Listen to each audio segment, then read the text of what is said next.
Week 3 of my lifestyle project definitely proved to be the hardest. I continued doing water reduction, car usage, and thermostat.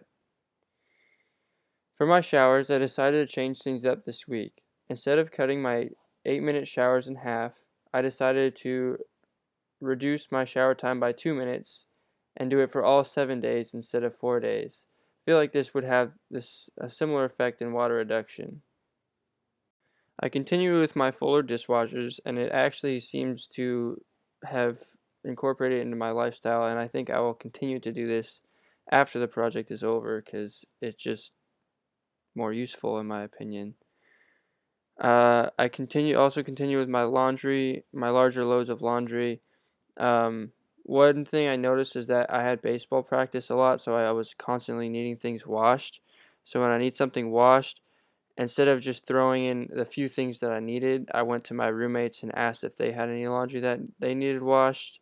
And I have one roommate that's also in a sport. He plays soccer.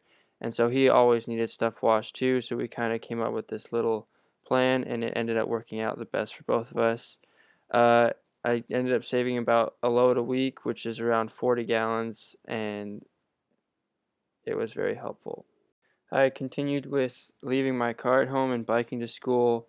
I continued walking to the grocery stores, but the one change that happened this week was I started Saturday practices for baseball. So on Mondays, Wednesdays, Fridays, and Saturdays, you have to use my car to get to practice. So I couldn't do 4 days of no car usage. I could only not use my car on Tuesdays, Thursdays, and Sundays. Um, I also use my bike to get around and eat, just like last week. And I found that time management is by far the hardest aspect of changing, not using my car. You have to really plan out your day because biking takes a lot longer than using your car. But it definitely makes me feel good about saving the environment when I'm on my bike instead of in my car. So that definitely helps. For the thermostat aspect of my project, instead of reducing my temperature by 4 degrees or 6 degrees or whatever it was, I just turned it completely off for the 4 days of my project, and I found this to be the most effective way. It was a little hard to get my roommates to understand, but I told them it was only for this week, and they were willing to do it. I learned to open my windows as the night was coming, so that way when I went to bed, my room was cooled off, and when it was a little bit cooler, I just dressed warmer. Um, Again, the thermostat was dependent on weather, and I definitely got lucky with some good weather. It wasn't freezing cold, so we didn't have to use a heater, and it wasn't blazing hot, so I didn't have to use the AC too much.